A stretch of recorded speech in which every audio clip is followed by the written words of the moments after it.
नमस्कार, मैं मोनिका आर्य। नवजात शिशुओं को बचाने की मुहिम पालूना में एक बार फिर आप सभी का स्वागत है। आज एक बड़ा पेचीदा मामला हम आपके सामने लेकर आए हैं। मामला ट्रेन यात्रा से जुड़ा हुआ है। ट्रेन की जर्नी कौन नहीं करता है? आपने भी की होगी, हम भी करते हैं। और जब हमारे बच्चे छोटे थे, तो हम उनको लेकर निकलते थे और बच्चों के लिए खासकर ये जर्नी बड़ी यादगार होती है। उनको बड़ा क्रेज़ होता है ट्रेन में जर्नी करने का। ये तब है जब बच्चा 2 साल, 3 साल या उससे ऊपर उम्र का है, क्योंकि ये उनकी मेमोरीज़ में स्टोर हो जाती है सुखद यात्रा के रूप में। लेकिन मान लीजिए कि बच्चा बहुत छोटा है, मान लीजिए कि न्यूबॉर्न बेबी है, वो अपने माता-पिता के साथ यात्रा पे जा रहा है और अ, वहाँ से वो ट्रेन चलती हुई ट्रेन में से वो बच्चा गायब हो जाता है। क्या गुज़रेगी उस बच्चे के माता-पिता को? आपके सामने ये वीडियो आज हम इसलिए बनाकर लेकर आए हैं क्योंकि सफ़र तो हम सभी करते हैं। कहीं ये सफ़र हमारे लिए सफ़र का कारण ना बन जाए, हम सफ़र ना हो जाए, हमारा बच्चा सफ़र ना करे। इसलिए इस जानकारी को आप तक पहुँचाना हमें अपनी नैतिक ज़िम्मेदारी लगी, अपनी सामाजिक ज़िम्मेदारी लगी और इसलिए ये केस आज हम आपके लिए विशेष तौर पर लेकर आए हैं। मामला कुछ यूँ है कि छतरपुर के रहने वाले उमेश अहिरवार अपनी पत्नी और 2 महीने के मासूम बच्चे के साथ वैष्णो देवी की यात्रा पर गए थे। वहाँ से वो लौट रहे थे। मालवा एक्सप्रेस से वो लौट रहे थे। जम्मू से झांसी उन्हें जाना था। फिर डबरा स्टेशन पड़ता है। डबरा स्टेशन पर अचानक वो उनकी आँख खुलती है और वो नीचे झाँक कर देखते हैं, क्योंकि वो ऊपर वाली बर्थ में थे, स्लीपर कोच में थे और उसकी नीचे वाली बर्थ पर, मिडिल जो बर्थ होती है, उस पर उनकी पत्नी सोई हुई थी बच्चे के साथ। लेकिन वो देखते हैं कि उनकी पत्नी तो बेसुध सोई हुई है, पर बच्चा वहाँ नहीं है। 2 महीने का बच्चा है, कहीं जा नहीं सकता है जब तक कि कोई उसको लेके ना जाए। आखिर कहाँ चला गया? तुरंत वो नीचे उतरते हैं, अपनी पत्नी को उठाते हैं। पत्नी से पूछते हैं कि बच्चा कहाँ गया? पत्नी को कुछ मालूम ही नहीं, क्योंकि पेट में दर्द होने की वजह से उमेश जी ने ही उन्हें दवाई देकर सुला दिया था और वो बहुत गहरी नींद सो गई थी। उनको कुछ पता ही नहीं चला कि आखिर सोते हुए उनके बच्चे को कौन लेकर चला गया, कहाँ लेकर चला गया? आखिर वो बच्चा है कहाँ? आप समझ ही सकते हैं कि माँ-बाप के दिल पर उस समय में क्या बीत रही होगी। उन्होंने तो ये मान लिया था कि उनका बच्चा अब नहीं मिलने वाला है। वो ग्वालियर स्टेशन पर उतरे, ग्वालियर जीआरपी पर उन्होंने अपनी कंप्लेन भी दर्ज करवाई। 6 तारीख को बच्चा गायब हुआ था, 7 अप्रैल को उन्होंने जीआरपी ग्वालियर में एफआईआर दर्ज करवा दी। तुरंत ये सूचना सब जगह रिले हो गई। इसके 1 दिन बाद, यानी कि बच्चे को गायब हुए 48 घंटे बीत चुके थे। 48 घंटे के बाद इंदौर में, मध्य प्रदेश का ही एक दूसरा शहर है, इंदौर में एक दंपति अपने पुलिस स्टेशन पर पहुंचता है। उनके पास उतना ही करीब उम्र का बच्चा है, वही 1.5-2 महीने का बच्चा है।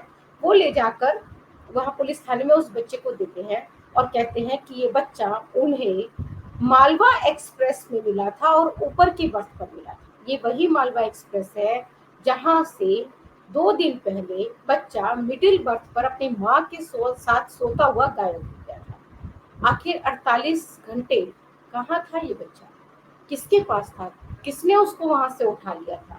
इस पर बात करने के लिए आज हमारे साथ यहाँ पर जुड़ रही हैं इंदौर सीडब्ल्यूसी की एक्स मेंबर पल्लवी पोरवाल जी। हम उनसे जानेंगे कि आखिर ये पूरा मामला क्या है, क्यों ये इतना पेचीदा है, कहाँ ये गुत्थियां उलझी हुई है, बच्चा अभी कहाँ है, उसके माता पिता कहाँ हैं, क्या बच्चे को माता पिता को सौंप दिया गया है, अगर नहीं सौंपा गया है तो उसके पीछे क्या ग्राउंड्स है। इन सब पर बात करने के लिए चलिए हम स्वागत करते हैं पल्लवी पोरवाल जी। नमस्कार पल्लवी जी। जी, नमस्कार मैम। पालूना के इस मंच पे एक बार फिर आपका स्वागत है। आप पहले भी यहाँ पर आ चुकी हैं, हम लोग कई मुद्दों पर यहाँ पर विमर्श कर चुके हैं। ये जो नया मामला आया है ये बड़ा ही पेचीदा है।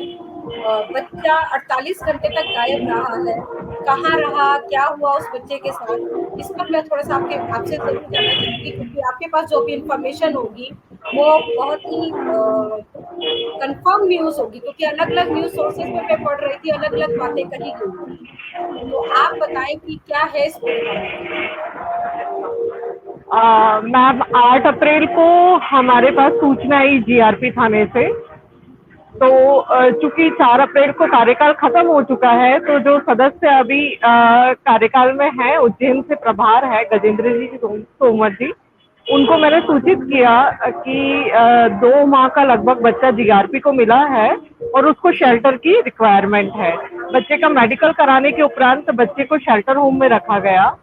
और फिर उसके बाद आज हमें सुबह पेपर के माध्यम से और बाद में पुलिस के माध्यम से सूचना मिली कि ये जो बच्चा है, जो 2 माह का बच्चा है, ये कहीं ग्वालियर से लापता हुआ था और उसके बाद उसकी ग्वालियर में एफआईआर रजिस्टर्ड हुई है। उसके माता पिता हैं जिन्होंने ये सूचित किया है कि ग्वालियर से ट्रेन से, जो मालवा एक्सप्रेस ट्रेन है, वहां से उनका बच्चा लापता हो गया था और यहाँ उनका बच्चा उनको उसकी सूचना उनको प्राप्त हुई, उन्होंने एफआईआर रजिस्टर्ड कराया।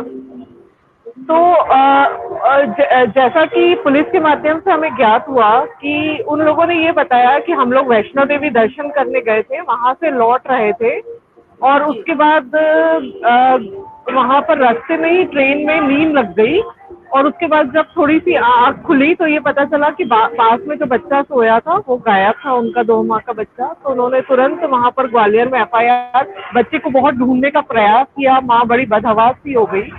उसके बाद जब बच्चा बहुत देर तक नहीं मिला तो उन्होंने उसका एफआईआर रजिस्टर्ड कराया। यहाँ पर जीआरपी को जो सूचना प्राप्त हुई कि जिन दंपत्ति ने बच्चा दिया, तो पहले तो उन लोगों ने ये बताया कि ये बच्चा हमें मालवा जो ट्रेन है उसमें, मालवा एक्सप्रेस में वो पड़ा हुआ मिला और इसलिए हमने आपको सूचित किया। पर बाद में जब उनसे ज्यादा पूछताछ की गई तो उन्होंने बताया कि ये बच्चा 2 दिन से उन्हीं के पास था। उस बच्चे को लेकर वो ललितपुर स्टेशन पे पहले उतर गए थे, वहां से बाय टैक्सी वो भोपाल तक आए और उसके बाद इंदौर तक आए वो टैक्सी से ही। और जी चूंकि उनको ऑफिस जाना था तो ऑफिस चले गए। उसके बाद वो जीआरपी, जब उनको लगा कि बच्चा देना है तो उन्होंने जीआरपी थाने को वो बच्चा हैंडेड ओवर कर दिया। तो जी बहुत सारे एंगल्स इस केस में सस्पेक्टेड लग रहे हैं, बहुत सारे संदेह उत्पन्न हो रहे हैं। तो अभी सारे पक्षों की जांच की जानी बाकी है, पर प्रथम दृष्टया ये नजर आ रहा है कि जिन दंपत्ति के पास बच्चा था उन्होंने शायद इंटेंशनली बच्चे को लिया था किसी जी पर्पस से, और उसके बाद जब उनको मामला उलझता हुआ नजर आया तो उन्होंने जाकर वो बच्चा पुलिस को दे दिया। अभी इंदौर में ग्वालियर से पुलिस की टीम आई हुई है बच्चे की दस्तयाबी को लेकर। जी पर चूंकि बाल कल्याण समिति के माध्यम से बच्चा संस्था में प्रवेश हुआ है, तो जुवेनाइल जस्टिस एक्ट के अकॉर्डिंग किसी भी बच्चे के ट्रांसफर के लिए भी और रिस्टोरेशन के लिए भी, किसी भी अंतिम आदेश के लिए समिति में कोरम का होना जरूरी है। क्योंकि अभी जी इंदौर में बाल कल्याण समिति पूर्ण कोरम में नहीं है, तो वर्तमान में रिस्टोरेशन में थोड़ा सा दिक्कत है। और चूंकि इस केस में पूरी सारे एस्पेक्ट देखे जाने हैं, अभी जैसा कि माँ बता रही है या पिता बता रहा है कि बच्चा रात में वो सोए और बच्चा किसी ने ले लिया, ये भी चीजें डाउटफुल है। क्योंकि जी हम, जैसे कि मैं भी एक माँ हूँ और हम जो माँ की मनस्थिति समझते हैं या हम छोटे बच्चों के लिए जितना हम कंसर्न होते हैं, तो आधी रात में भी अगर हमारे बच्चे को किसी ने छू लिया या हमारा बच्चा हमारे पास से थोड़ा सा भी हिला तो हमें तुरंत उसकी खबर लगती है। ऐसा नहीं है कि कोई पास में सोए हुए बच्चे को उठा के आसानी से ले जा सकता है। तो जी बहुत सारी चीजें हैं, बहुत सारे एंगल्स हैं इसमें सोचने को, समझने को, और जांच का विषय है। तो पूरी चीजों को जांच करने के बाद, सारे एंगल्स को देखने के बाद ही इस बच्चे को ट्रांसफर किया जाएगा और फर्दर रिस्टोर भी किया जाएगा। क्योंकि बच्चा सा में है तो वहाँ उसकी सारी देखभाल की जाती है। थोड़ा सा वो लोग ये भी प्रेशर क्रिएट कर रहे हैं कि भाई मदर फीड की जरूरत हो सकती है, तो हम लोग उन चीजों को देखते हुए वो फैसिलिटी अगर माँ चाहेगी उससे मिलने देंगे। वो जब फीड का जरूरत होती है तो वो भी करने देंगे। पर उन्होंने खुद ने तो नहीं बेचा है या कोई खरीद फरोख्त तो नहीं हुई है या कोई ट्रैफिकिंग का एंगल तो नहीं है। ये सारी चीजें जांच करने के बाद और सेटिस्फाइड होने के बाद, पूरा एसआईआर रिपोर्ट कंडक्ट कराने के बाद ही ये बच्चा रिस्टोर किया जाएगा। ये शायद मेरी जानकारी के मुताबिक ये जो बच्चा है ये दंपति का पहला ही बच्चा था। और जो जी जी। सूचना मिली है और जिनको मिला है उनको पहले से एक बेटी है, तो आप लोगों को क्या लगता हमें पता चल पाया कि उनकी बेटी कितनी बड़ी है, जिस दंपति को, इंदौर के दंपति को बच्चा हुआ? मैडम, जहाँ तक मुझे सूचना प्राप्त हुई है 6 से 7 साल की उनकी बेटी है। और शायद उनको दूसरा बच्चा नहीं हो रहा था, ऐसी भी कुछ खबरें प्राप्त हुई है, पर वो ऑथेंटिक है या नहीं है मुझे ऐसा अभी कंफर्म है नहीं है। सबसे ज्यादा संदेह के घेरे में तो वही नजर आते हैं। निश्चित तौर पे उन्होंने काम बहुत अच्छा किया है कि बच्चे को, अगर जेन्युइनली उन्होंने बच्चे को कहीं से पाया है, लेकिन कोई भी समझदार आदमी कोई भी अनजान बच्चे को मिलने के बाद ऐसे आराम से अपने घर नहीं ले जाएगा उसको, ना ही अगले दिन वो ऑफिस जाएगा। सबसे पहले वो जो भी नियरेस्ट पुलिस स्टेशन है वहां पर जाकर बच्चे को उनकी सुपुर्दगी में देगा। ये काम प्रैक्टिस में है। कोई व्यक्ति किसी की कोई छोटी सी चीज भी नहीं लेता है। यहाँ तो बच्चे का मामला था, तो बहुत सारे सवाल उनके खुद के ऊपर भी खड़े हो रहे हैं कि उनका उनको एक्चुअल में कहाँ से मिला है। और जिस मालवा एक्सप्रेस की बात हो रही है, क्या ये डेली वहां पर आती है इंदौर में, या फिर ये अल्टरनेट डेज पर चलती है? जहाँ तक मुझे मालूम है मालवा से जाती है, मालवा एक्सप्रेस एवरीडे है। एवरीडे है, क्योंकि ये जी जो बच्चा गायब हुआ वो जिस ट्रेन से गायब हुआ था वो तो 7 तारीख को वहां पर आ चुकी थी इंदौर में, और बच्चा इन्होंने आठ जी तारीख जी को प्रोड्यूस किया है। तो काफी जी सारी जी। चीजें हैं, तो इसलिए मैडम, देखिए। जो ये 2 दिन तक बच्चे का रखना अपने पास, ये चीज बड़ी ही क्वेश्चन मार्क खड़ा करती है कि किस इंटेंशन से रखा, तुरंत सूचना पुलिस को क्यों नहीं दी गई, या क्या कारण था। अगर आप मालवा एक्सप्रेस इंदौर आ रही थी तो ललितपुर उतरने का क्या कारण था, वहां से टैक्सी वाया टैक्सी आने का क्या कारण था। ये सारी चीजें बहुत सारे क्वेश्चन मार्क खड़ा करती हैं।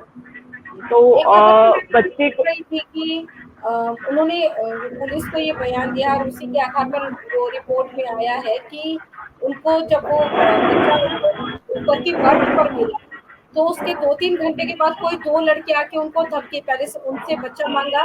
जब इन्होंने बच्चा नहीं दिया और उनसे कहा कि बच्चे की माँ से मिलवाओ, डॉक्यूमेंट्स दो, जो भी आधार कार्ड वगैरह दिखाओ, तब मानेंगे कि बच्चा तुम्हारा है। तो वो 2 लड़के इनको धमकाते हुए चले गए कि तुमको दे दूंगी, और शायद उसी से डर के ये लोग फिर जो भी नेक्स्ट स्टेशन था वहां पर ये लोग उतर गए। वहां से बस के द्वारा वो भोपाल पहुंचे, भोपाल में फिर टैक्सी लेके, टैक्सी से वो लोग फिर इंदौर आए।